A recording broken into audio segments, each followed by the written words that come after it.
உங்களுக்கு வாய்ப்பு கிடைக்குங்க, ப்ரூவ் பண்றதுக்கான தேவனிடத்திலேயோ உங்களுடைய குடும்பத்திலேயோ சமுதாயத்திலேயோ ஒதுக்கப்பட்டு தள்ளப்பட்டு விழப்பட்டு அசிங்கப்படுத்தப்பட்ட வாழ்க்கையில திடீர்னு ஒரு வாய்ப்பு கிடைக்கும். இந்த வாய்ப்பு கிடைக்கும் பொழுது அந்த வாய்ப்பை நீங்க என்ன தெரியுமா செய்யக்கூடாது? நழுவ விடக்கூடாது. ஹல்லேலூயா சொல்லுங்க, ஹல்லேலூயா. ஊழியம் செய்வதற்கு ஒரு வாய்ப்பு கிடைக்கும், தேவனுக்காக போராட ஒரு வாய்ப்பு கிடைக்கும். எசேக்கியா ராஜாவுக்கு ஒரு வாய்ப்பு கிடைச்சிச்சு. எரேமியாவில் என்ன வாய்ப்பு கிடைச்சிச்சு? அவ என்ன ஜெபம் பண்ணா? ஐயோ, என்னால் மறுபடியும் உங்களுடைய ஸ்தலத்திற்கு வந்து உண்மை பார்க்க முடியாத ஆண்டவரே அப்படின்னு சொல்லி எசேக்கியா ராஜா மத்தவங்க முன்னாடி கேவலப்பட்டுட்டு வெக்கப்பட்டுட்டு செவிர்புறமா திரும்பி அழுதானாம். வாய்ப்பு கிடைச்சிச்சு. அவன் அந்த வாய்ப்பை என்ன தெரியுமா செஞ்சான்னு அந்த புக்கு சொல்லுது. ஏசாயாவின் அந்த புஸ்தகத்துல என்ன தெரியுமா சொல்லுது? அந்த வாய்ப்பை அவன் இழந்து போனான். 15 வருஷம் கிடைச்சிச்சு. புறஜாதி தேசத்திலிருந்து வந்தான் ஒத்தன். அந்த ஒற்றன் வரும்பொழுது இவன் என்ன தெரியுமா பண்ணியிருக்கான்? அவன் கூட்டிட்டு போய் அவனுடைய அரசாங்கத்தில் இருந்த அந்த படைத்தளம், அங்க அந்த காரியங்கள்லாம் இருக்கு, யுத்தத்துக்கான அந்த இடங்கள்லாம் இருக்கு இல்லையா, எல்லாத்தையும் காட்டி கொடுத்து அனுப்பிட்டான். பாபிலோன் ராஜா என்ன தெரியுமா பண்ணிட்டா? படையெடுத்துட்டு வந்து ஈஸியா அடிச்சிட்டான். இதெல்லாம் நமக்கு எக்ஸாம்பிளா கொடுத்துருக்கு. ஆனா நாம என்ன தெரியுமா பண்றோம்? அதுல நிறைய நேரத்துல எசேக்கியா ராஜாவுக்கு 15 வருஷத்தை கூட்டி கொடுத்தார். கேள்விப்பட்டிருக்கீங்க தானே? அந்த வார்த்தையை மட்டும்தான் சொல்லுவோம். அதற்கப்புறம் அவன் விழுந்து போய் தேவனை மறுதளித்தது யாருமே சொல்றது இல்லையே. நான் என்னைக்குமே ஆண்டவர்கிட்ட கேட்கிற ஒரு வார்த்தை என்ன, இன்றைக்கு என்னை எடுத்துக்கொள்ளும் தான் காலையிலேயே ஜெபம் பண்ணுவேன். நைட் ஜெபம் பண்ணும்பொழுது உமக்கு சித்தமா இருந்தால் நாளைய தினத்தை கொடுக்கும் தான் ஜெபம். உமக்கு சித்தமா இருந்தால் I don't make any plans. ஏன்னா ஒரு நிமிஷம் எக்ஸ்ட்ரா போனாலும் ஒரு பாவம் நான் செய்து விடுகிறேன்.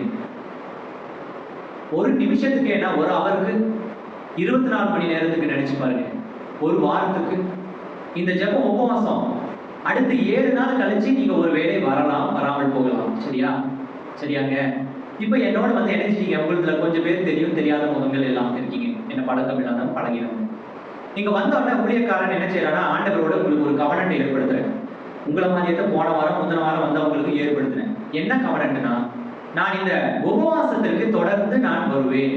சுவிசேஷத்தை என்னுடைய பாரமாக கொண்டு அதை நான் இங்க வந்து தேவனிடத்திலிருந்து கற்றுக்கொண்டு மற்றவர்களுக்கும் நான் சொல்லுவேன். நான் வரும் பொழுது என்னோட ஒருவராகிலும் ஒரு வாரத்திற்கு ஒருவராகிலும் நான் கூட்டிக் கொண்டு வருவேன். இந்த இடம் மதம் மாற்றுகிற இடம் இல்ல, மனதை தேவனிடத்துல ஒப்பு கொடுக்கிற இடம் என்று சொல்லி ஒப்பு கொடுத்தாங்க.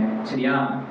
ஆனா வந்திருக்கவங்க யாருன்னா, ஒப்பு கொடுத்த ஒருத்தருமே வரல. இங்க பாருங்க, பார்த்துட்டு பையன் வரல. ஆனா இந்த ஊழியக்காரன் பேசுறத ஒரு வார்த்தையும் பார்ப்பாங்க, கேட்பாங்க.